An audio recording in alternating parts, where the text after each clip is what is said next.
Welcome to the Marriage and Motherhood Podcast. I'm your host, Michelle Perda. I'm a life and marriage coach for moms, wife, mom of 3, and I'm also an Aries, and for my fellow human design nerds, a sacral manifesting generator.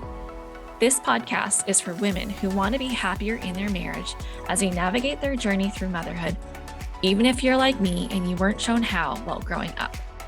Inside, we're going to be talking about breaking generational cycles when it comes to how to handle conflict in healthy ways, redefining motherhood your way, and prioritizing your well-being, because here, we believe that women don't have to sacrifice their happiness to be a great mom.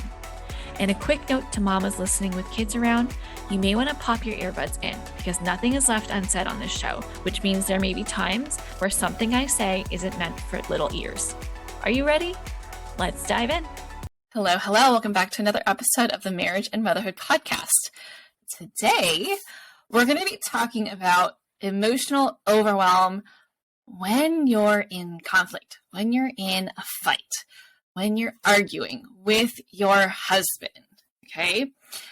This is something I have a lot of experience with in the past, and I thought it'd be really good to talk about it here.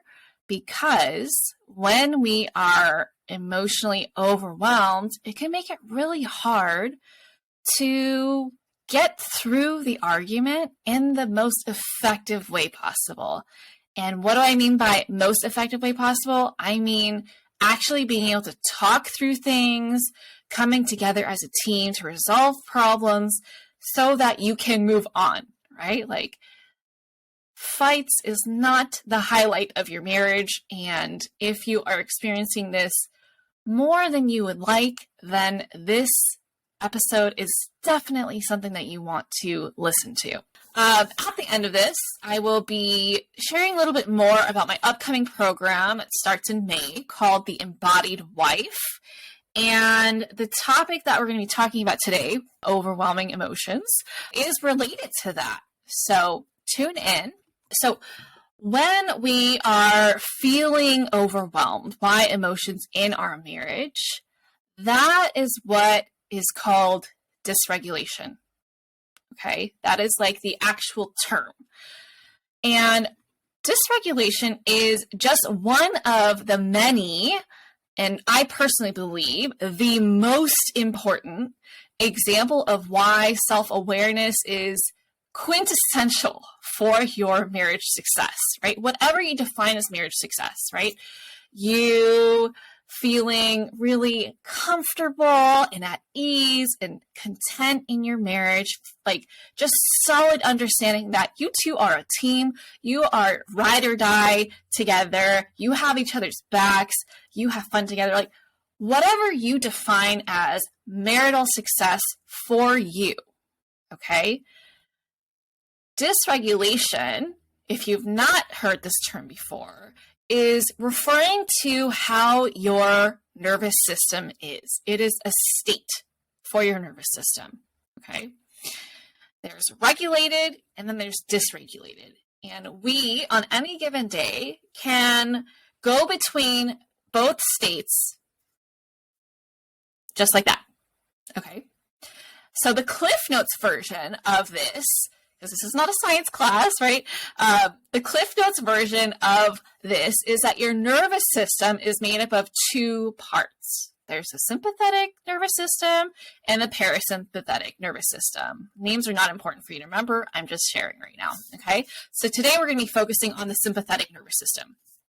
So this part of you is in charge of your fear response, or what you may have heard as the fight or flight reaction. Okay, so whenever your mind and your body perceives danger, whether it's physical or emotional, that part of you is going to kick on and either start making you feel like you need to remove yourself from the situation, like run, like Forrest Gump status, like I just got to keep running and avoid the situation, or you take a stand and you're like, I am ready to fight. Okay, so like imagine you're in a situation where a bear is present and you're like, shoot, is your reaction to run for the hills and get away from this bear? Or are you going to make yourself big and make really loud noises and intimidate the shit out of this bear? Okay. This is like an automatic reaction for you. You either do one thing or the other. There's a couple more, right? There's freeze and there's also fawn. But for the purpose of this, we're just going to be talking about those two. Okay. So these are your natural reactions to whatever you're perceiving as a danger.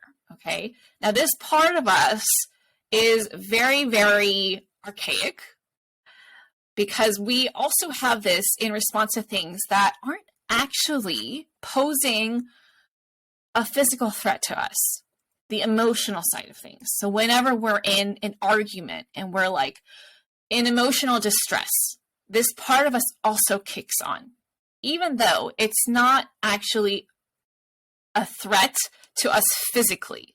Like, we're not in physical danger. We are not going to die from arguing over who's doing the dishes tonight, right? However, your body doesn't care.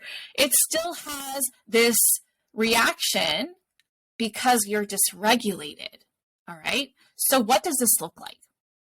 When you're dysregulated, you might notice that you feel a lot of physical changes that feel really, really uncomfortable, right?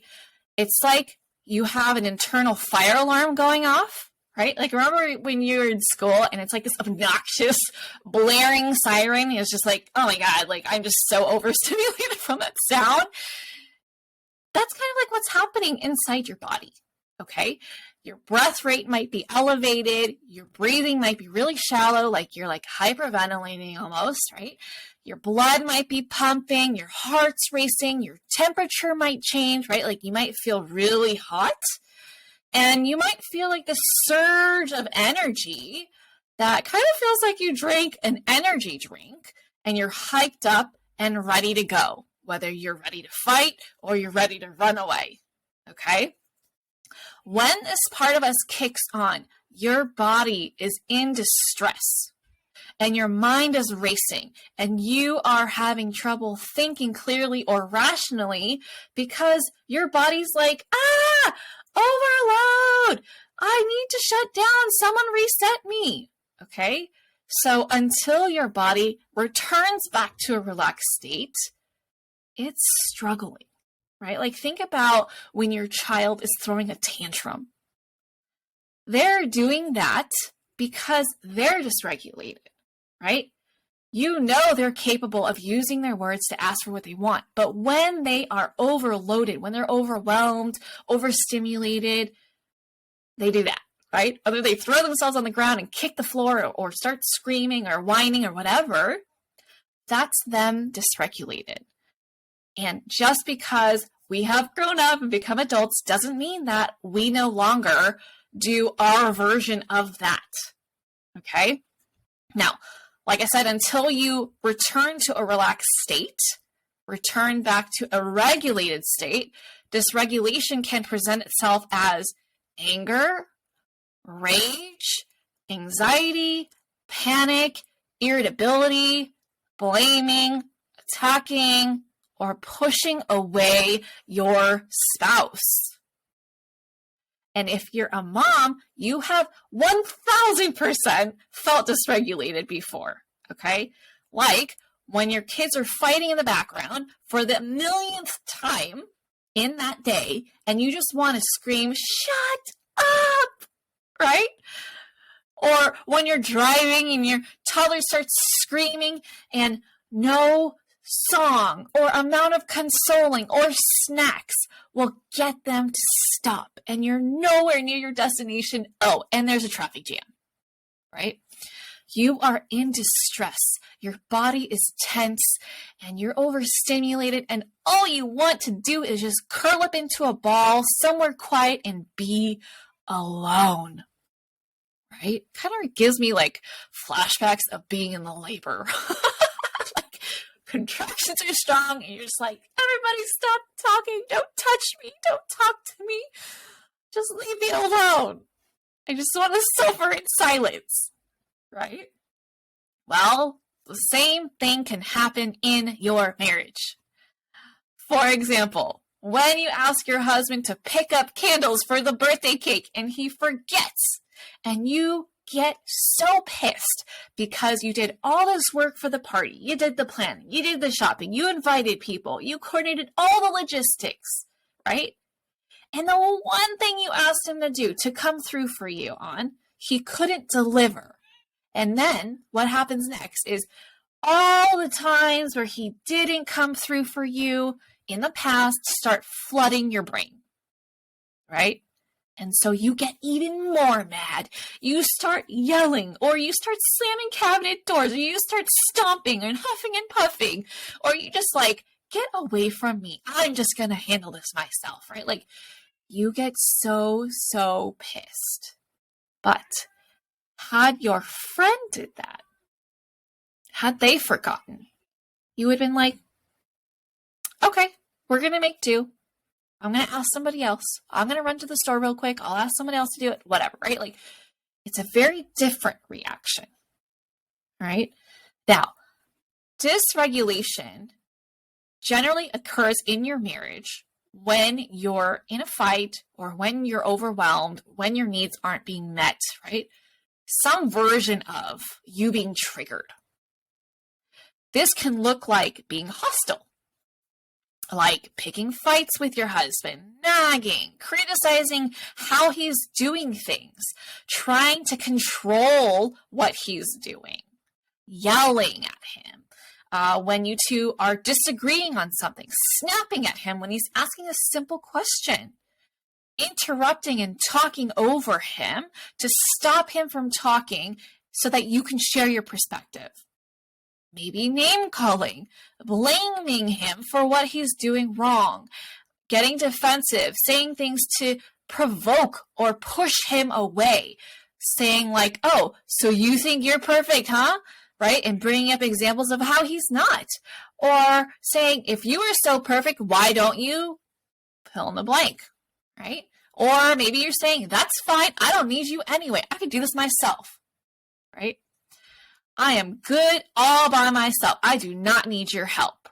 Or things like, things would be so much easier without you anyway, right?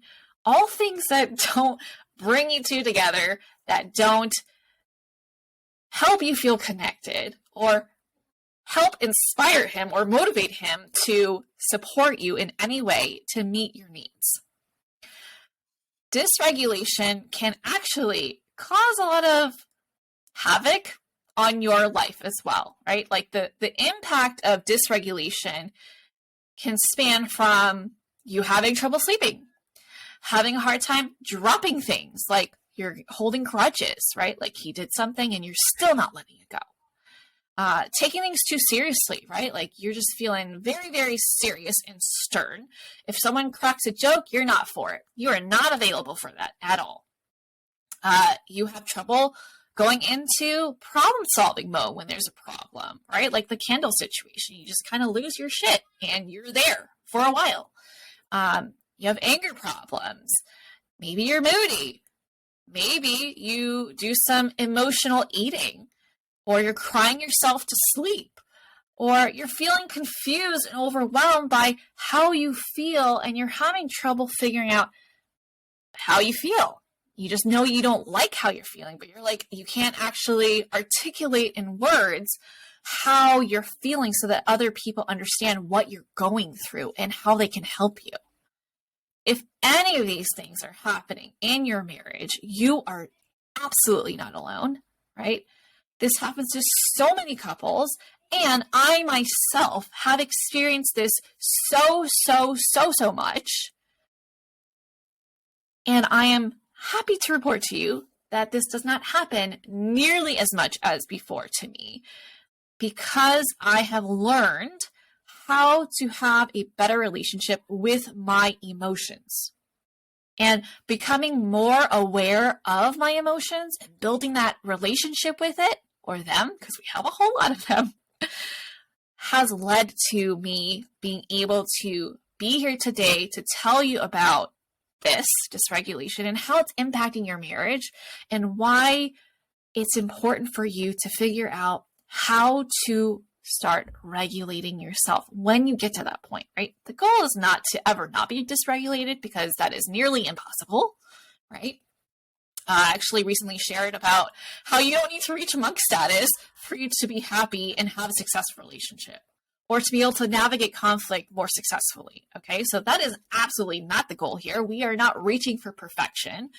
What I want for you is to be able to identify when you're in that dysregulated state so that you can help yourself get back to regulated as quickly as possible while honoring your process and feeling your emotions, right? We don't want to skip over that part because that's a really crucial part for this process. And in that process, you can actually gather a lot of feedback, information, wisdom to help you create that meaningful, fulfilling, satisfying marriage that you are dreaming of. Okay, so going through this is very much important to this process. But before I learned all of that, I legit had no idea that there were feelings beyond bad, good, or happy and sad. Like, that was the world I lived in. I either felt good or I felt bad. I either felt happy or I felt sad, or some version of sad, angry, right? And I felt crazy whenever I experienced intense emotions, right? I could not understand for the life of me why I felt so strongly compared to other people and what I could do about it. And it made things worse whenever my partners in the past would give me that like confused look anytime I did experience intense emotions. And I immediately interpreted them as like, why are you like this? Or why are you overreacting? It's really not a big deal. Get over it, right? I remember growing up, like I would cry, and sometimes my dad would be like, you need to stop crying or I'm going to give you something to cry about, because he was so embarrassed by me crying in public. I remember like I had a lot of trouble picking what I wanted to order at restaurants because I would just be overwhelmed by the sheer like vastness of what I could order, because the menu was so big. And I love food, right? Like, but I like can go into like analysis paralysis, and I'm like, oh my God, do I want to eat this or do I want to eat this? And he would rush me to choose something and I would cry from the pressure, right? And then he did not like it. But now I know he just was dysregulated because he was uncomfortable with my intensity of the emotions. And so I would cry because I felt bad, right? I felt embarrassed. I felt guilty. And that's where I was at, right? And that really did not help me get back to a regulated state, because I felt horrible for being that way, right? I judged myself. I felt ashamed for being that way. And there is nothing to feel ashamed for if you are also like me and you feel intensely and you don't know what to do about it, okay? Until I started learning more about emotions and developing a close relationship with my emotions, that's when it got easier for me to feel more aware, calm, resilient, able to communicate what the hell was going inside of me, and have the capacity to resolve issues because the overwhelming wasn't taking over me, like who I think I am versus how I was showing up, right? That overwhelmed self. And if after listening to this and you're noticing that you're experiencing a lot of what you've heard me share so far, I want you to know that this does not have to be your forever experience, okay? I have worked through it. I am working through it with my clients, and I can tell you that there is a way to change how you experience your emotions. We don't want to erase them. They are very important. They are actually adding a lot of good to your life, but you gotta know how to use them and stop pushing them down, pushing them away, and ignoring them, thinking that, oh, if I just stick my head in the sand, it will be fine, okay? as you have experience, it is not fine when you do that. It actually intensifies it. It builds the pressure. It makes you feel it even more and in a negative way. And it has a larger impact on your relationships. Okay. If I had to take a guess, if you are doing that, if you're not actually taking the time to feel your feelings and learn from them and embrace them, you're probably having explosive adult tantrums in your marriage. How do I know that? Because I did that, okay? And it did not help things at all. It made things worse, and I felt out of control, and it drove my husband away, did not make him want to talk to me at all because I was just like bouncing off the walls, not the person he married, right? I had these bouts where it's like, everything's cool, and then I get mad and everything is not cool. Nobody's happy in the relationship. And then when things would settle down, I would feel horrible about how I was showing up. Absolutely the opposite of proud of the wife that I was being, right? He did not deserve that, even though at the time I really did feel like he deserved it. It would set us back a lot, right? So it'd be like a cycle of we're fine, we're making strides, and then I would get pissed and I would send us back so many steps because of how I was behaving, because of my lack of capacity and awareness to show up differently. I felt bad for him, for me. I felt guilty for not knowing how to do it otherwise, right? And I felt helpless. So if you're in this position, I see you. It doesn't mean anything about you. You are just as amazing. And if you want to have a different experience, if you want to create a more steady feeling in your marriage, it is totally possible. Okay. And I'm going to walk you through it. Okay. This is what I'm going to be teaching inside of my upcoming program, what I'm calling the embodied wife. Okay. And on another day, I will explain to you why I named it that. All right. So I personally love a good acronym. And inside the embodied wife, I will be walking you through what I call the FEEL method. Okay. FEEL. To help you feel more empowered by your emotions so that you don't feel like you're one trigger away from losing your shit again, and help you build up your resilience and your awareness so that you can be more like a tree that sways with the wind, right? Rather than completely uproot and fall over every single time. Feeling like, okay, got to start back at square one, pick myself back up again, try again.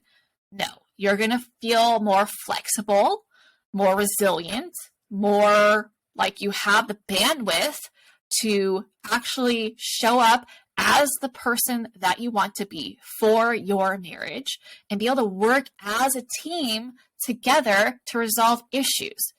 Okay, instead of feeling like you need to fight or you need to run away and you need to, quote unquote, overreact to get your needs met, to feel seen, to feel heard, to feel connected. All right. Now, I haven't officially announced the program, like official, but if you know that you need to be in this program and you want to work on becoming more emotionally aware, you want to grow as a person, and you want to become more resilient so that you can cruise through conflict with more ease and confidence and have a bigger capacity to problem solve with your spouse instead of conflict being something that derails your marriage, sending you 10 steps back, then send me a message or email me at hello@michelleperda.com so that I can tell you more about this program and figure out if this is the right fit for you. Okay, so I'm just going to really briefly walk you through this method so that you know what you're getting into. Okay, so FEEL, right? FEEL. F stands for feeling your feelings. I will dare say majority of the population today do not know how to feel their feelings at all. You notice you're upset, and then you try everything you can do to fight it, right? Or you distract yourself. So in this program, I'm going to teach you how to actually feel your feelings so that they can just be on their merry way once and for all instead of lingering in the background, all right? You're going to learn how to embrace your feelings, right? Actually understand, pay attention, and listen to your feelings so that, the next E, you can express your feelings and your needs, but in a healthy way. In a way that your husband is motivated to meet your needs rather than feel attacked, okay? And then feel like your relationship just keeps like moving backwards instead of forwards so that you can see what the future looks like and it looks bright, right? You feel like a steady couple. And then L, learn from the feelings so you can figure out what the hell is going on inside of you, identify what your coping mechanisms are, like what are the patterns that you find yourself in so that you can replace them with healthier patterns so that you can actually grow as a couple through each conflict and have your conflict evolve every single time. It gets better and better, more efficient, more effective. You feel more seen, more heard, and same for your husband. And yeah, that is the method, okay? If this is something that you are interested in, please reach out. I would love to tell you more about it. And I hope this was helpful for you.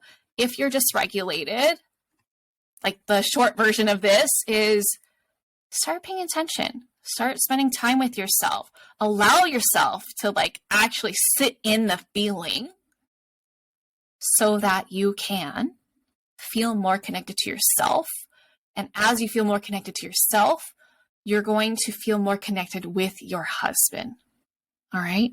That's it for this episode. I hope this was helpful and that you being able to name what you're experiencing will help you be able to start shifting your experience so that you're like, okay, I'm dysregulated. Time to do some regulating. Time to get back to me so that I can show up in my marriage in a way that feels like I am proud of who I am being instead of constantly feeling regret and guilt and shame for how you end up reacting because you're dysregulated. All right. I'll be back here next week for another episode, and reach out if this program is something that you feel like you need to be a part of, because I would love to have you. Have an amazing day, and I'll catch you back here next week. Bye. Thank you so much for listening to the Marriage and Motherhood Podcast. I hope that this episode helped you deepen your relationship with your husband and, more importantly, with yourself. If you know someone that this episode would help, please share it. All right, see you back here next week. Bye.